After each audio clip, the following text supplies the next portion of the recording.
Bine ai venit la praf de copt. Mă pregătesc să fac cozonac, gustarea perfectă alături de o cană de lapte și un desert de care nu te saturi niciodată. Pentru aluat voi face întâi o maia din drojdie, zahăr, lapte și făină. Și mai am nevoie de 1 kg făină, 450 ml lapte, 5 gălbenușuri, 250 de grame zahăr, 100 de grame unt topit, 100 de grame ulei, 2 lingurițe esență de vanilie, 2 lingurițe coajă rasă de lămâie și o linguriță de sare. Întâi pregătesc maiaua. Am încălzit foarte bine laptele, din care iau 2 lingurițe și le pun deoparte. Las deoparte și drojdia și zahărul. Pun într-un castron cele 2 linguri de făină, torn deasupra restul de lapte clocotit și amestec bine să nu rămână cocoloașe. Apoi las amestecul să se răcească 5 minute. Când s-a răcit amestecul din lapte și făină, fărâmițez într-un castron mai mare drojdia, adaug zahărul și cele 2 lingurițe de lapte și amestec să se omogenizeze. După cum se vede, drojdia face mici bășicuțe la suprafață. Pun amestecul din lapte și făină peste drojdie și amestec 40-45 de secunde până se omogenizează și face bășicuțe. Acopăr castronul cu maia cu un șervet sau folie de plastic și o las la crescut 15-20 de minute. Până crește maiaua, pregătesc ingredientele pentru aluat. Pun laptele într-o cratiță împreună cu zahărul, vanilia și coaja rasă de lămâie, amestec și le las la foc mic 3-4 minute, amestecând din când în când să se topească zahărul. Laptele nu trebuie să fie fierbinte, ci doar călduț când îl voi pune în aluat. Amestec uleiul cu untul topit, pun făina cernută în vasul robotului și amestec gălbenușurile cu sarea. Au trecut 20 de minute și maiaua a crescut, așa că mă apuc de aluat. Torn în vasul cu făină maiaua, laptele călduț, gălbenușurile și circa o treime din amestecul de ulei și unt topit și pornesc mixerul echipat cu cârlig la viteză mică. Lasă să se mixeze 6-7 minute până se omogenizează foarte bine ingredientele. Apoi încep să pun uleiul cu unt treptat. Torn puțin ulei și mixez până se omogenizează, după care mai torn un rând și lasă să se omogenizeze și tot așa pun uleiul cu unt în 4 tranșe, amestecând după fiecare tranșă. După ce s-a omogenizat uleiul, las aluatul la frământat încă 10 minute. Din când în când mai curăț cu paleta pereții vasului. Aluatul e gata, l-am frământat în total 30 de minute. Am pregătit un vas de cel puțin 3 ori mai mare decât aluatul, l-am uns cu puțin ulei și torn în el aluatul. Aluatul e un pic lipicios, așa că folosesc paleta să-l desprinde pe margini. După cum se poate vedea, e un aluat neted, foarte fin și elastic. Acopăr vasul cu un șervet sau o folie de plastic și las la dospit la loc cald aproximativ 2 ore, 2 ore și jumătate, până aluatul își dublează cel puțin volumul. Până crește aluatul, fac umplutura cu cacao, pentru care am nevoie de 45 de grame cacao, 430 de grame zahăr, 50 de ml lapte, 20 de grame unt, 2 albușuri și o linguriță esență de rom.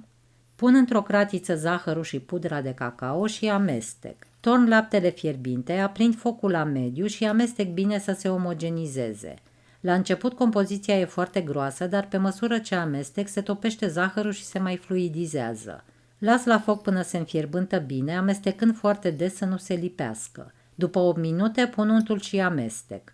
Nu o las mult pe foc, prefer să nu se topească complet zahărul ca să fie umplutura crocantă. Așa că după 2 minute opresc focul și las umplutura să se răcorească. A trecut o oră, umplutura s-a mai răcit și s-a mai îngroșat. O amestec puțin, pun albușurile și esența de rom și amestec bine. Torn umplutura într-un castron și o las deoparte. Am pus într-un castron și 200 de grame de rahat turcesc tăiat în bucățele, pentru că voi face un cozonac cu ciocolată și unul cu rahat. Au trecut 2 ore și aluatul a crescut foarte frumos. Am pregătit 2 forme de cozonac cu baza de 8,5 pe 22 de centimetri tapetate cu hârtie de copt. Așa că mă apuc să formez cozonacii. Ung blatul și sucitorul cu puțin ulei. Iau o bucată de aluat, circa 800 de grame, o pun pe blat și o întind un pic cu mâinile, apoi cu sucitorul. Aluatul e foarte elastic și revine după ce îl întind, așa că îl ridic de pe blat de câteva ori să se detensioneze, apoi îl întind iar cu sucitorul până formez un pătrat cu latura de aproximativ 25-27 de centimetri. Pun umplutura de cacao pe toată suprafața aluatului, lăsând o fâșie goală pe mijloc. Apoi tai aluatul pe mijloc cu o rolă de pizza, astfel că voi avea 2 bucăți de aluat. Rulez prima bucată de aluat, pornind de la latura pe care am tăiat-o. Lipesc bine aluatul pe toată lungimea și în capete. Rulez și a doua bucată de aluat și o lipesc bine pe lungime și în capete. După care pun capătul unui rulou peste capătul celuilalt, presez bine să se lipească, împletesc cele două rulouri și presez bine și celălalt capăt să se lipească aluatul. Am format primul cozonac și îl pun în formă. Fac și al doilea cozonac, la fel ca pe primul. Pun o bucată de aluat pe blat, o întind un pic cu mâinile, apoi cu sucitorul. Ridic aluatul de pe blat de câteva ori și îl întind iar cu sucitorul. Pun bucățile de rahat turcesc pe toată suprafața aluatului, lăsând o fâșie goală pe mijloc. Tai aluatul cu rola și rulez cele două jumătăți și lipesc bine marginile și capetele aluatului. E mai ușor acum decât la umplutura cu cacao, care e curgătoare și mai iese pe la îmbinări. Împletez rulourile, le presez la capete și pun al doilea cozonac în formă. Din aluatul rămas fac și niște cozonăcei, așa că împart aluatul în bucățele mici, de circa 60 de grame, le pun pe blat și le aplatizez cu podul palmei. Am pregătit 8 forme de silicon pentru brioșe cu baza de 4,5 cm. Fac și o umplutură uscată de nucă, din 3 linguri de nucă măcinată și 3 linguri de zahăr tost pe care le amestec. Pun nuca pe aluat, cam o lingură și jumătate, două, lăsând un pic de loc pe margini, după care formez cozonăcelul.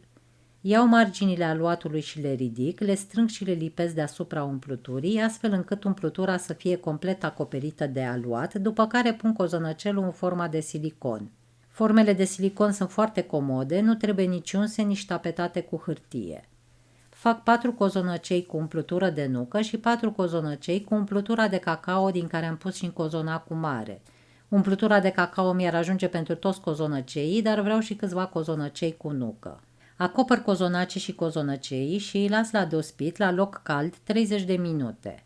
Când mai au de stat 5 minute, pornesc cuptorul la 170 de grade Celsius cu ventilație și amestec cu nou cu o lingură de lapte. Au trecut 30 de minute, cozonacii au mai crescut și în forme și acum îi pregătesc pentru copt. Ung cozonacii cu oul amestecat cu lapte, că așa vor prinde o tentă lucioasă la copt. Pe cozonăceii cu nucă pun câte o jumătate de nucă, iar pe cozonacul cu rahat turcesc pun câteva bucățele de rahat. După care presar zahăr tost, cam 2 linguri pe fiecare cozonac și o linguriță pe fiecare cozonăcel, ca să fie și puțin crocanți. Pun cozonacii în cuptorul preîncălzit pentru aproximativ 50-60 de minute până se rumenesc. După 40 de minute verific cozonacii. Au crescut și s-au rumenit foarte frumos. Cozonăceii s-au copt mai repede că sunt mici, așa că îi scot din cuptor și mai las cozonacii mari la cuptor încă 15 minute, după care îi scot. Scot cozonăceii mici din forme și îi pun pe un grătar și las în forme cozonacii mari pentru o oră-două, după care îi pun pe grătar și îi las să se răcească. Cozonăceii mici se pot mânca imediat, dar cozonacii mari se taie doar după ce s-au răcit complet. Cozonacul e destul de laborios în preparare, dar frăgezimea cozonacului și gustul său senzațional merită tot efortul.